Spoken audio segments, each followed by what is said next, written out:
It's here. After, I don't know, maybe 5 months of waiting, this thing is finally here. And the sad part is I wasn't really looking forward to this guy. I don't really know why I bought him. I just wanted to see what the big deal was, because this is technically the last suit we see Iron Man in, for now at least. And I just wanted to see a first-hand look on what the big deal was. Let's see. So here's the packaging. It's pretty standard. I don't even know why I'm showing you the box. But there it is. There's the box. It's pretty big, pretty heavy. This is the first wave of this suit. That means this has that weird head sculpt everybody hates. I haven't seen the head sculpt in person myself, so I want to see if it truly is as bad as people say. So let's take a look.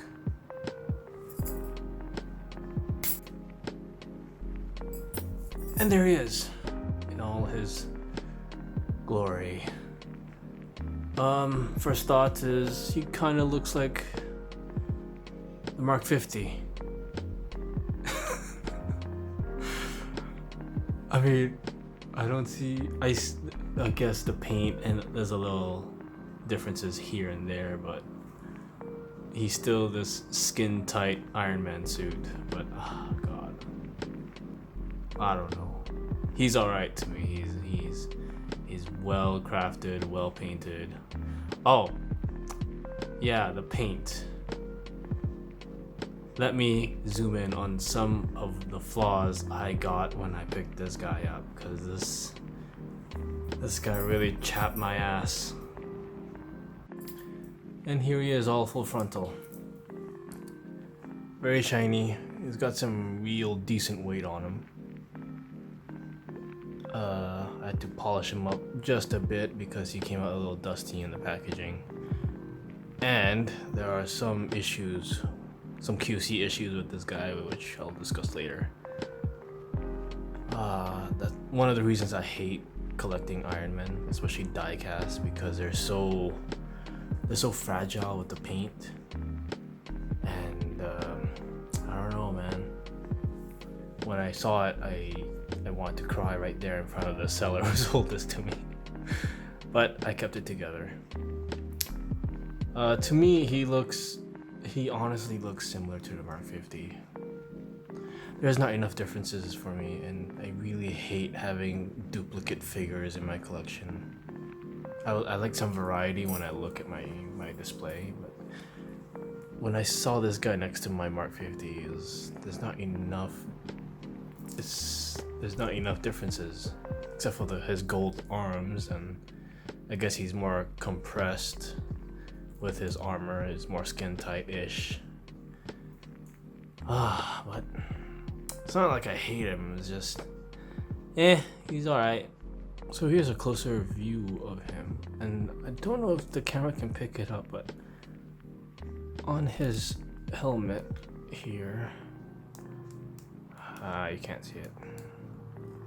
If I tilt it there, there's some scuffage here, some major scuffage. Can't see it, but in person it's there, and you can see like a little flake already there. Where my thumb is, there's like a little paint chip. I guess, yeah. You can see like this scuffage. And then on his belly here. Well, it doesn't show up on camera because I polished the shit out of this thing. But over in this area, I think the plastic, when he came in, the plastic kind of laid on him for a very long time. And because my country is humid and all that, these things don't ship in a nice air-conditioned, dry container. They come in hot. I got this guy hot. Like when I took him out, when the guy sold it to me and took him out, this guy was a little toasty. So I think the plastic kind of I don't want to say melted, but it left some sort of residue here. Unfortunately, I can't see it, and people might think I'm crazy, a little too nitpicky. But if you're paying this much for this guy, you would think that they would put a little foam or something instead of just layering on plastic that might melt in the hot tropical weather. But yeah, the seller was nice about it. I mean, he was really regretful. He was like, he really did feel sorry of what happened. I didn't really blame him because I got him mint in packaging, so it wasn't his fault. But I had to polish the living daylights out of this guy just to get that shine. And because when I got him, he was really matted, and there was like these little splotches or something. I don't know. Like when you get him, the plastic is on him, and when I took it off, you could hear like the stickiness coming off, and I was really freaking out, because if that happened and this paint just decided to fuck off, that's it, man. That is it. There's no fixing that unless you know some sort of pro painter that knows how to mix paints, which obviously there aren't. Because if you have to repaint this guy, you have to repaint the whole thing. It's like a car, you know? If you got a scratch on a door that's really deep, you have to repaint the whole door.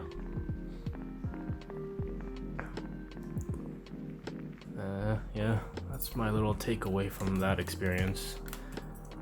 But overall, he is a shiny boy. He's very sturdy, really heavy.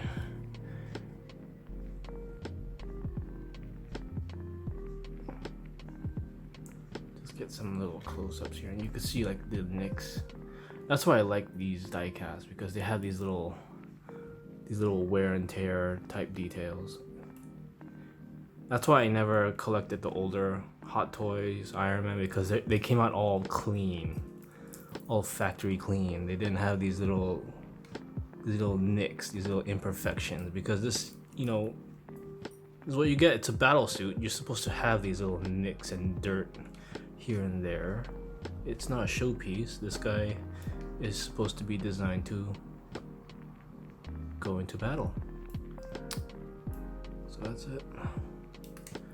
Look at his golden legs. You could see some of that patina all over the place. Wow, I'm like a crazy person saying that there are splotches and weird scuffages where you can barely see it on camera. But it's there. I swear it's there, especially the ones on the head. I think I need to get a better camera in the future. But here you go. And this guy is, he's hefty, you know.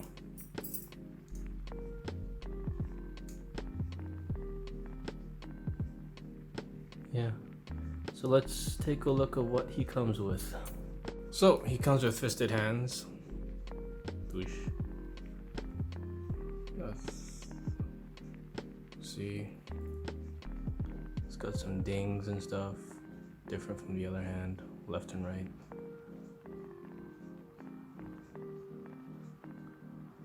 Shiny.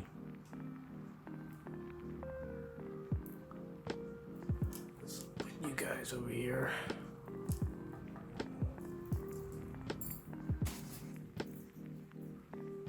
Some flight hands or repulsor hands, so you could have them flying or blasting away.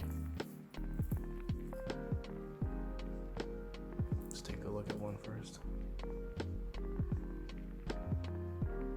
Nope. Great detail, very shiny. Yeah, about the same with the extra ding there. Okay. Doop.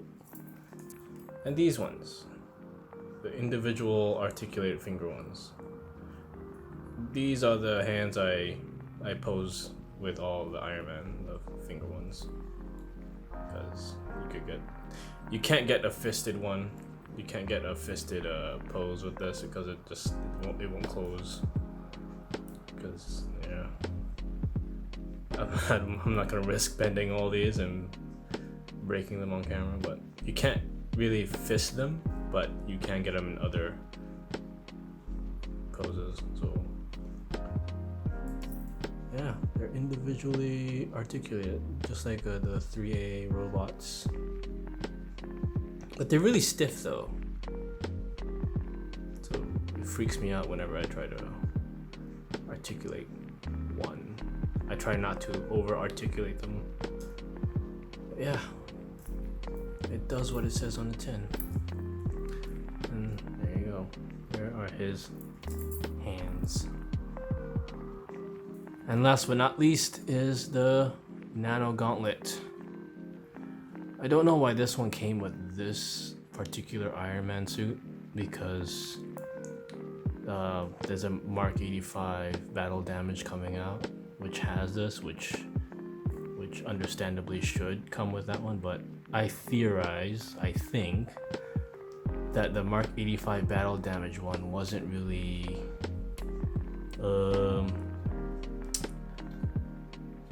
planned out in the midst of all this.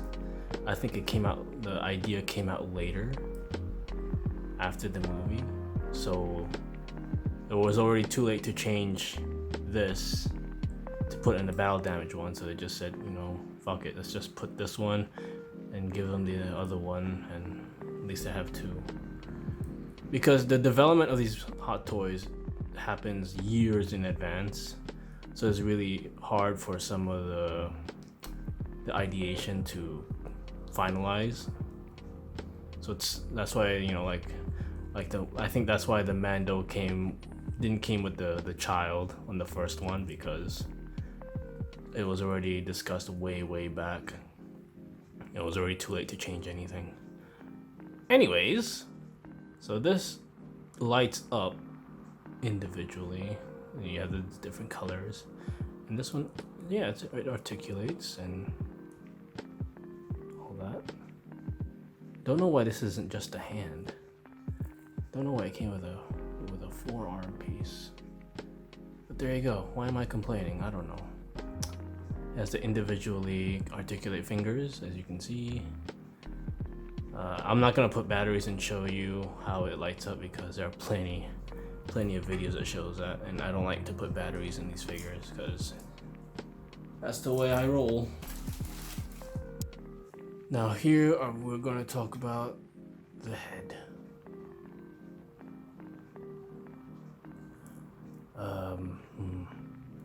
I'm not much of a head sculpt guy, personally. I don't display my Iron Man with the head sculpts, because the helmet is, I buy the suit for the suit, not because of the portraits. But what do you call them? The controversy? I don't know if it's a controversy. I don't know. I think people are just being a little nitpicky and angry for no reason. Because you got a bunch of Tony Stark heads already, and to have one that looks slightly different from the others is, to me personally, is a must, because why would you want the same head sculpt over and over again that looks the same? I mean, admittedly, let's see. Now I'm looking at it. It's not bad. It's not great, but it's different enough. Focus. It's different enough for me to differentiate from the other portraits.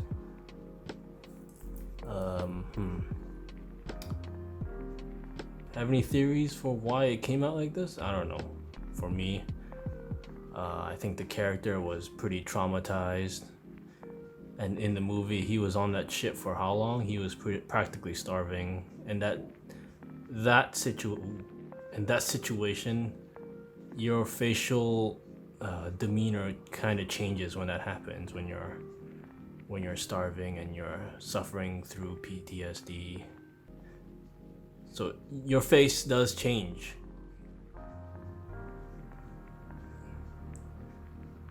But then again, this is my little theory. I mean, this hair has that weird gold shine to it. It's cool. For me, I like it. It doesn't. Certain angles, it looks like Robert Downey Jr., but again, I don't buy these figures for their portraits. And the reason why I bought this particular suit, the first wave, was to get this, the controversial head sculpt.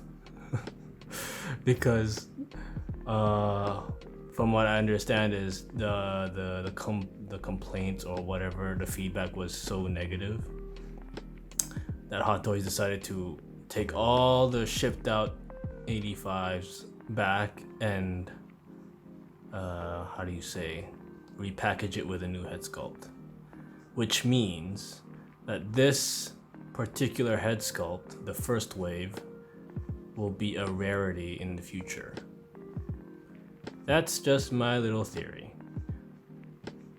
So that's a little cool tidbit for me to own this particular one, because from what I read on forums and all that, they're going to replace the head with the Homecoming head sculpt. I think I'm gonna be wrong about that, don't quote me, but I don't want two same head sculpts. I want some differences. Like when you see this, yeah, this is a Mark 85 head sculpt, but if people hate it, they hate it, that's fine. But for me, I like it just fine. Just fine. I'm not in love with it, but it's not as bad as people keep complaining about, truthfully. They like to whinge a lot. That's what the internet's for. Oh, and this is a separate base. So this magnetizes onto the suit. And goes pop. If you want it like so. Let's pop you over here, Mr. Stark. And the last accessory this thing comes with is this. They call it the starfish backpack thing. It was only used in one particular scene, and after that he didn't really use. He used it once, and he never used it again, even though it was pretty effective if he did it the right way. But you know, movies are that, so whatever. I mean, if he were to blast Thanos again with this, he would have got him, no problem. But there is this weird starfish looking repulsor upgrade thing. So here's a little clip of where it was shown. Yeah, that's it. I don't think you see it again after that. So, you know, the paint is nice, the sculpt is great. It's just, I'm gonna pop this thing on him and he just looks super weird with it. I'm sorry. It's just it looks like weird sausages or weird fingers. It doesn't look high tech. It looks weird. It doesn't look great to me. I mean, design wise. It doesn't look like it does damage. It just looks like a weird, I don't know, a power relay or something. It's not threatening, especially when you see it on him. Let's just slap this thing on him then. A little how-to here. You need to, there's a little dip here, so you need to like scoop it out. Scoop there, and then you got some portholes in there. Let's put this aside and stick this sausage starfish on him. Ooh, do not scratch the paint. Let's everybody be calm. And then, yeah. And it's on. There he is with the starfish sausage looking backpack thing. Oh god, please don't tip over. Like I said, it looks design wise to me it looks weird. I don't know, it's it just looks really awkward to me because it's flaring up, but it leaves the bottom part a little empty, if that makes sense. Like it's uneven. It looks like it's not balanced to me. Well, you know what? It does what it does. It was in the movie, so I mean, unfortunately, this is the only accessory you get aside from the gauntlet. Only these two you get, which is horrendously unfair. But I'm the idiot who bought it, so I have no right to complain. I knew that they only came with that, so let's tilt you up a bit. Ugh, there we go. So there we go. I'm not gonna talk about posing for this guy because there are thousands of videos that discuss that way better than the videos I do. I'm just here to just talk about, you know, figures. I mean, articulation is exactly the same as the Mark 50. You have to detach the torso and all that to get dynamic poses. But I display my Iron Man in a museum pose 100% of the time because, like I said before, they scratch like a mother. And again, if you guys scratch, that's it. There's no way of fixing it. So once I got them, I unbox them, museum pose, stick them in the shelf, they're done. So yeah. Let's do some close-ups.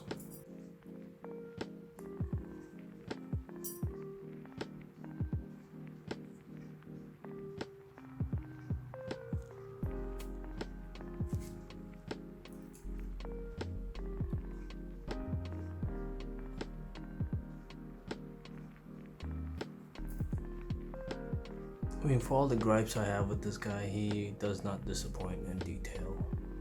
I mean, look at that. Look at his neck.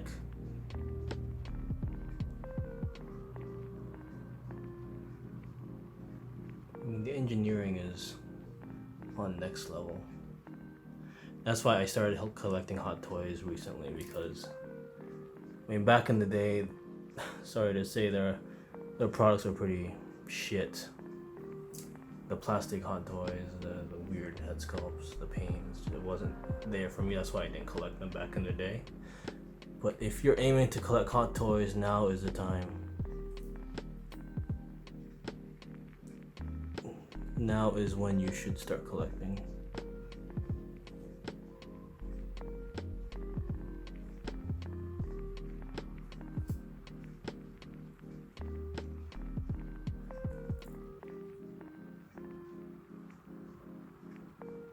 Let's stick the head sculpt on. There's a head sculpt. And the gauntlet.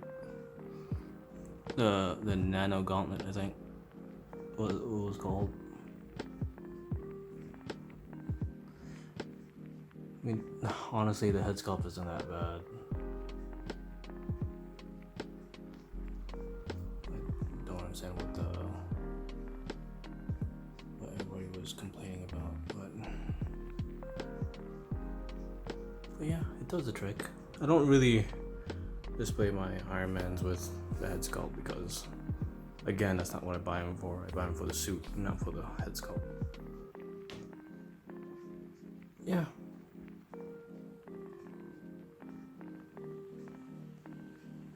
Like in certain angles, you could see the actor's face in certain angles. Like right there, you could see a bit of Robert, but you know, let's see if I can. Yeah, there we go.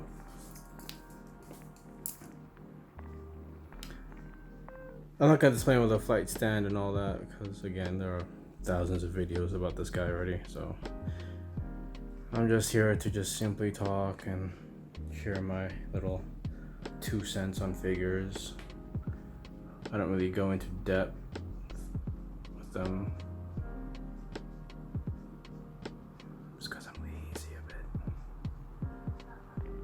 Right there. If I stick the batteries in these things will light up. But you know, I don't stick batteries in my figures at all because it's just too much work, man.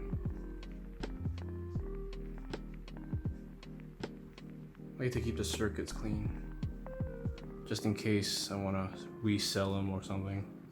I guess I could be honest and say batteries are never in, so the circuitry is still good.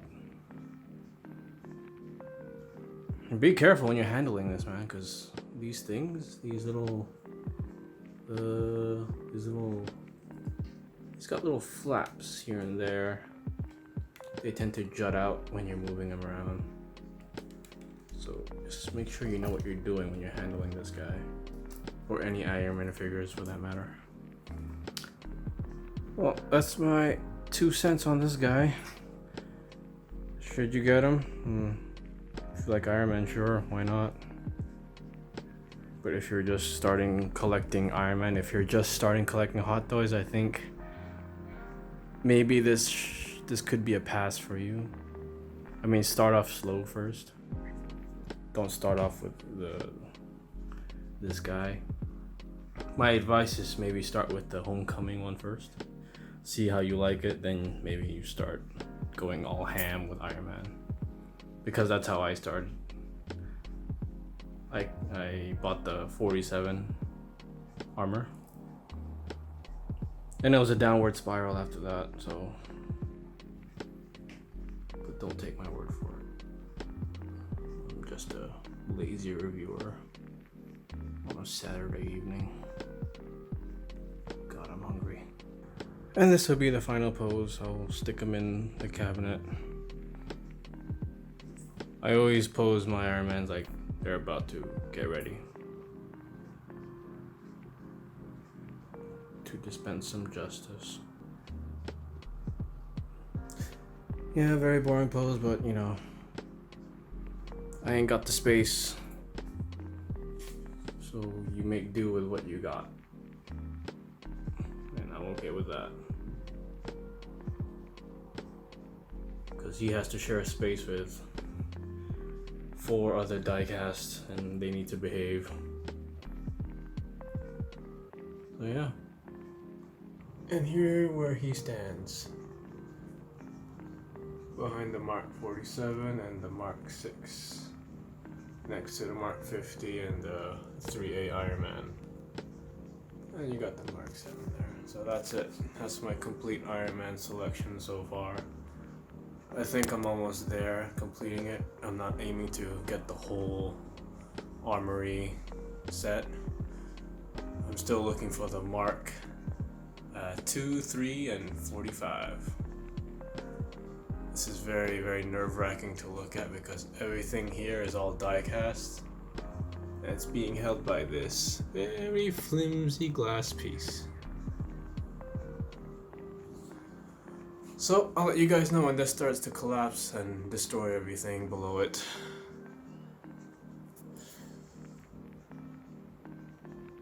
We'll go get him.